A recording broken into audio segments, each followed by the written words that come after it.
Capítulo 6 – A conquista da paz. Uma ideia fixa dominava a mente de Pedro enquanto viajava de trem naquele dia. Seu destino final era a morte. A dele, de sua esposa e de seus 2 filhos pequenos. O jovem havia decidido por um fim em sua existência de fracasso e derrota. Naquela tarde, enquanto viajava apertado entre os outros passageiros, ninguém poderia imaginar que um assassino suicida viajava entre eles. No dia seguinte, a notícia comoveu a opinião pública. O que levou um jovem em plena existência a tomar uma decisão tão radical? A resposta estava escrita em uma carta que ele deixou. Abre aspas. Não vale a pena continuar vivendo. Destruí minha vida e a vida da minha família. Cometi tantas loucuras que ninguém, nem mesmo Deus, pode me perdoar. Fecha aspas. Uma das piores coisas que o pecado faz ao ser humano é fazê-lo se sentir sem chance de salvação. Ao longo da minha vida, encontrei pessoas que acreditavam que Deus não podia amá-las porque eram feias, más ou indignas. Elas relacionavam o amor de Deus com o valor e o comportamento humano e entravam em desespero. Certa vez, conheci um guerrilheiro que tirou a vida de muitas pessoas. Suas mãos, assim como sua alma, estavam manchadas de sangue. No entanto, a mensagem daquela noite abalou seu coração e ele se aproximou de mim com uma declaração. Deus não pode me amar. O que você acabou de pregar não é verdade. Eu sou mau, não mereço amor, só mereço a morte. Inúmeras pessoas agonizam no tormento de sua própria consciência. Vivem e morrem sobrecarregadas pelo peso da culpa. Mas neste capítulo, você verá que há esperança, até mesmo para o pecador mais relutante. A única condição é reconhecer que você é indigno de ir a Jesus como você está. À medida que sua consciência é desperta pelo Espírito Santo, você pode compreender um pouco da malignidade do pecado, seu poder, sua culpa, sua miséria, e então passa a odiá-lo. Você sente que o pecado separou você de Deus e que está cativo do poder do mal. Quanto mais luta para escapar, mais percebe sua incapacidade de vencer. Seus motivos são impuros, seu coração também. Você sente que sua vida está repleta de egoísmo e pecado. Você quer ser perdoado, purificado, liberto. Como então obter harmonia com Deus e semelhança com Ele? Paz é o que você precisa. O perdão, a paz e o amor do céu no coração. O dinheiro não pode comprá-la. A inteligência e a sabedoria não conseguem alcançá-la. Pelos próprios esforços, você não pode esperar obtê-la. Mas Deus a oferece como um presente, sem dinheiro e sem preço. Isaías, capítulo 55, verso 1. É sua a decisão de estender a mão e recebê-la. O Senhor diz: ainda que os pecados de vocês sejam como o escarlate, eles se tornarão brancos como a neve. Ainda que sejam vermelhos como o carmesim, eles se tornarão como a lã. Isaías capítulo 1, verso 18. Eu lhes darei um coração novo e porei dentro de vocês um espírito novo. Ezequiel capítulo 36, verso 26. Você confessou seus pecados e, de coração, afastou-se deles. Resolveu entregar-se a Deus. Agora vá a Ele e peça-lhe que lave seus pecados e lhe dê um coração novo. Creia então que Ele fará isso, porque prometeu. Quando esteve na terra, Jesus Cristo nos ensinou a crer que receberemos a dádiva prometida por Deus e que ela é nossa. Jesus curou as pessoas de suas enfermidades quando elas manifestaram fé em seu poder. Ele as ajudava naquilo que não podiam enxergar, inspirando-as a nele confiar em relação às coisas que não podiam ver, levando-as a crer em seu poder de perdoar os pecados. Foi o que disse claramente ao curar o paralítico. Isso é para que vocês saibam que o Filho do Homem tem autoridade sobre a terra para perdoar pecados. Então disse ao paralítico: levante-se, pegue o seu leito e vá para casa. Mateus capítulo 9, verso 6. João, o evangelista, diz o mesmo ao falar sobre os milagres de Cristo. Eles, porém, foram registrados para que vocês creiam que Jesus é o Cristo, o Filho de Deus, e para que, crendo, tenham a vida em seu nome. João capítulo 20, verso 31. Com a simples narrativa sobre como Jesus curou os enfermos, podemos aprender e crer que ele pode perdoar os pecados. Voltemos à história do paralítico do tanque de Betesda. O pobre sofredor encontrava-se desamparado. Por 38 anos não usava seus membros. Jesus ordenou-lhe: levanta-te, pegue o seu leito e vá para casa.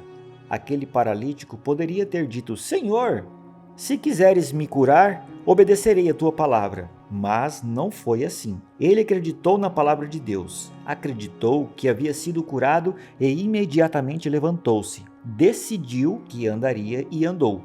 Ele agiu de acordo com a palavra de Cristo e Deus lhe concedeu força. Estava curado. Da mesma forma, você é um pecador. Não pode expiar seus pecados do passado nem mudar seu coração e se tornar um santo. Mas Deus promete fazer tudo isso por você, por intermédio de Cristo. Você crê nessa promessa. Em seguida, confessa seus pecados e entrega-se a Deus. Você deseja servi-lo. Ao fazer isso, Deus certamente cumprirá sua palavra.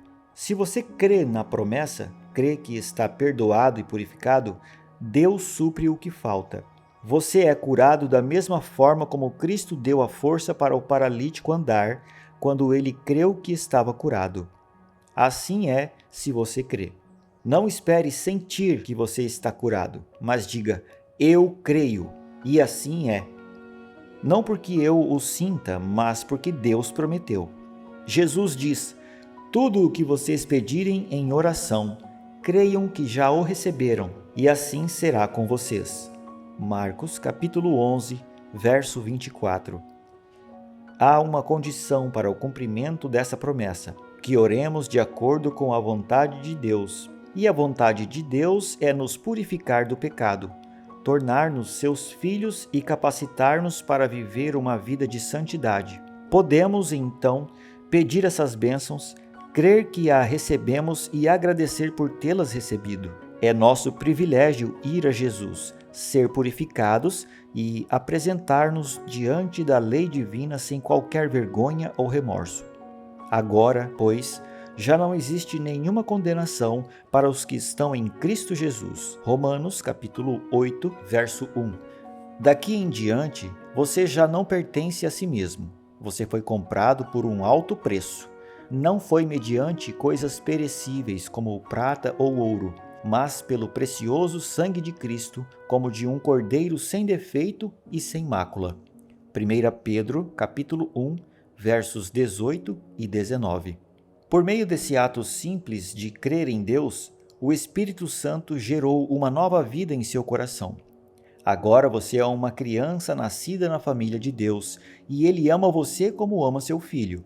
Agora que você se entregou a Jesus, não volte atrás, nem se afaste dele, mas repita diariamente: sou de Jesus Cristo, a Ele me entreguei.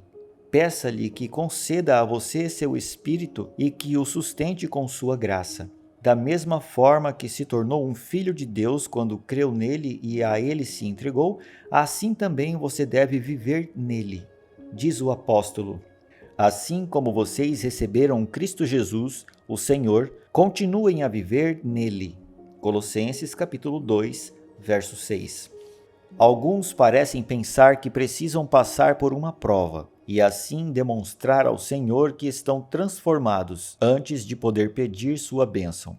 Mas eles podem pedir essa bênção agora mesmo. Eles precisam de sua graça, o Espírito de Cristo, para ajudá-los em suas fraquezas. Caso contrário, não conseguirão resistir ao mal. Jesus deseja que nos acheguemos a Ele como estamos, cheios de pecado, desamparados, dependentes. Devemos ir a Ele com todas as nossas fraquezas, leviandades e pecaminosidade, e, arrependidos, lançar-nos aos seus pés. Ele se alegra ao nos envolver em seus braços de amor, curar nossas feridas e nos purificar de toda impureza. É nesse ponto que milhares fracassam. Não creem que Jesus os perdoa pessoalmente e de forma individual. Não põem à prova o que Deus diz. É privilégio de todos os que aceitam as condições verificar por si mesmos que o perdão é oferecido amplamente para cada pecado. Afaste qualquer suspeita de que as promessas de Deus não são para você. Elas são direcionadas a cada transgressor que se arrepende. Força e graça foram dadas por meio de Cristo para serem levadas por anjos ministradores a todos aqueles que crê. Ninguém é tão pecador que não possa encontrar força, pureza e justiça em Jesus, que por todos morreu. Ele anseia livrar os pecadores de suas vestes manchadas e poluídas pelo pecado e vestir neles as roupas brancas da justiça. Ele insiste para que vivam e não morram. Deus não lida conosco como os seres humanos tratam uns aos outros. Seus pensamentos são de misericórdia, amor e terna compaixão. Ele diz que o ímpio abandone seu mau caminho e o homem mau os seus pensamentos. Converta-se ao Senhor, que se compadecerá dele, e volte-se para o nosso Deus, porque é rico em perdoar. Desfaço as suas transgressões como a névoa e os seus pecados como a nuvem. Volte para mim, porque eu o remi. Isaías capítulo 55, verso 7 e Isaías capítulo 44, verso 22. Eu não tenho prazer na morte de ninguém, diz o Senhor Deus. Portanto, convertam-se e vivam. Ezequiel capítulo 18, verso 32. Satanás está pronto para nos roubar as benditas promessas de Deus.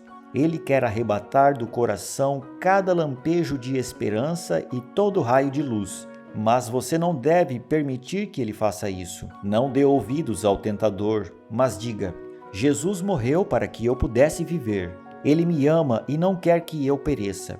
Tenho um Pai Celestial compassivo. Embora eu tenha abusado de seu amor e negligenciado as bênçãos que me deu, vou levantar-me para ir ao Pai e dizer-lhe: Pai, pequei contra o céu e contra ti. Não sou mais digno de ser chamado teu filho. Trata-me como um dos teus empregados. A parábola nos mostra como será recebido aquele que se perdeu. Estando ainda longe, seu pai o viu e, cheio de compaixão, correu para o seu filho e o abraçou e beijou. Lucas capítulo 15, versos 18 ao 20, Nova Versão Internacional. Mesmo essa história, por mais terna e comovente que possa ser, não consegue expressar a infinita compaixão do Pai Celestial. O Senhor declara por intermédio de seu profeta: com amor eterno eu o amei. Por isso, com bondade o atraí. Jeremias capítulo 31, verso 3. Enquanto o pecador ainda está distante da casa do Pai, esbanjando seus bens em uma terra estranha, o coração paterno o quer de volta, e cada desejo de retornar para Deus, despertado no coração, não é outra coisa senão a voz de seu espírito, suplicando, insistindo, atraindo para o coração cheio de amor do Pai aquele que se afastou. Mesmo tendo diante de si as ricas promessas da Bíblia, você ainda é capaz de duvidar? Ou você imagina que, quando um pobre pecador deseja voltar e abandonar seus pecados, o Senhor, com severidade, o impede de prostrar-se arrependido aos seus pés? Longe de nós pensar assim. Nada pode nos prejudicar mais do que ter um conceito como esse de nosso Pai Celestial. Ele odeia o pecado, mas ama o pecador. Ele se entregou na pessoa de Cristo para que todos pudessem ser salvos e desfrutar das bem-aventuranças eternas no reino da glória. Que outra linguagem mais forte e mais carinhosa poderia ser empregada em lugar da que ele escolheu para expressar seu amor por nós? Ele declara: será que uma mulher pode se esquecer do filho que ainda mama, de maneira que não se compadeça do filho do seu ventre? Mas, ainda que esta viesse a se esquecer dele, eu, porém, não me esquecerei de você. Isaías capítulo 49, verso 15. Olhe para cima, você que está em dúvida e com medo, pois Jesus vive para fazer intercessão por nós. Dê graças a Deus pelo dom de seu Filho amado e ore para que ele não tenha morrido em vão por você. O Espírito está convidando você hoje. Venha para Jesus de todo o coração e poderá pedir as suas bênçãos. Ao ler as promessas, lembre-se de que elas são uma expressão de amor e misericórdia indescritíveis. O grande coração do amor infinito volta-se para o pecador com ilimitada compaixão. Em Jesus Cristo temos a redenção pelo seu sangue, a remissão dos pecados, segundo a riqueza da sua graça. Efésios capítulo 1, verso 7.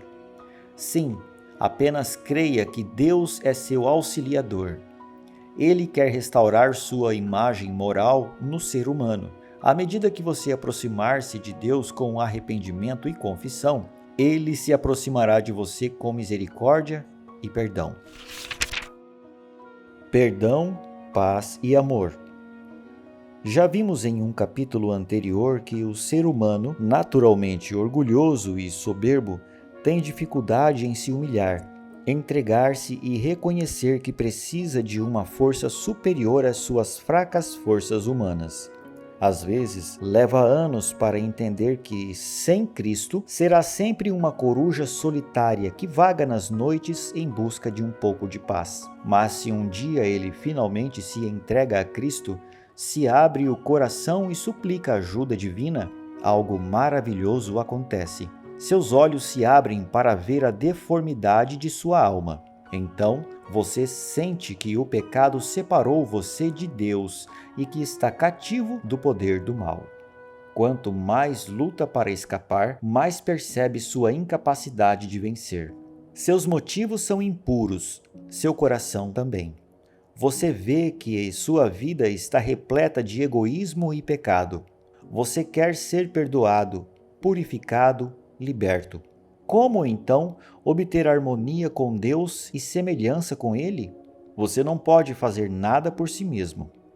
A história está repleta de relatos de homens e mulheres ilustres, poderosos, ricos e famosos, que acabaram tirando a própria vida após tantos esforços fracassados para mudar de rumo. Esse é o triste fim de todos aqueles que percebem o caos interior e tentam sair do abismo com suas próprias forças. Não cometa esse erro. Vá a Jesus como o paralítico no tanque de Betesda, levando a ele sua incapacidade, suas lutas, seu passado sombrio. Sem promessas ou condições, simplesmente vá a ele e jogue-se aos seus pés, reconhecendo que você é nada, mas que ele é tudo. Não tente entender como a graça de Cristo funciona. Paz é o que você precisa. O perdão, a paz e o amor do céu no coração. O dinheiro não pode comprá-la. A inteligência e a sabedoria não conseguem alcançá-la. Pelos próprios esforços, você não pode esperar obtê-la. Mas Deus a oferece como um presente, sem dinheiro e sem preço. Isaías capítulo 55, verso 1. É sua a decisão de estender a mão e recebê-la. Naquele dia, junto ao tanque de Betesda, ao ouvir a voz de Jesus dizendo, pegue o seu leito e ande, João capítulo 5, verso 8, o paralítico não permitiu que a dúvida assaltasse sua alma. Ele simplesmente acreditou e obedeceu. Afaste qualquer suspeita de que as promessas de Deus não são para você. Elas são direcionadas a cada transgressor que se arrepende. Força e graça foram dadas por meio de Cristo para serem levadas por anjos ministradores a todo aquele que crê. Ninguém é tão pecador que não possa encontrar força, pureza e justiça em Jesus, que por todos morreu. No entanto, mesmo que você se entregue a Jesus, o inimigo não o deixará em paz. Ele virá a você todos os dias dizendo que Deus não pode ter lhe perdoado porque seu passado é muito corrompido. Não acredite nele. Lembre-se de que Satanás está pronto para nos roubar as benditas promessas de Deus. Ele quer tirar do coração cada lampejo de esperança e todo raio de luz, mas você não deve permitir que ele faça isso. Não dê ouvidos ao tentador, mas diga: Jesus morreu para que eu pudesse viver. Ele me ama e não quer que eu pereça. Tenho um Pai Celestial compassivo. Embora eu tenha abusado de seu amor e negligenciado as bênçãos que me deu, vou levantar-me para ir ao Pai. Hoje é o grande dia da sua decisão. Não demore, não duvide, não resista. Entregue-se a Deus como uma criatura indefesa e permita que Ele faça em você o que você não pode fazer por suas próprias forças. Minha decisão. Eu não consigo. Sei que não consigo. Reconheço que sozinho estou perdido. Preciso de Jesus. Ele é tudo em minha vida. Por isso me entrego a Ele pela fé e por sua graça.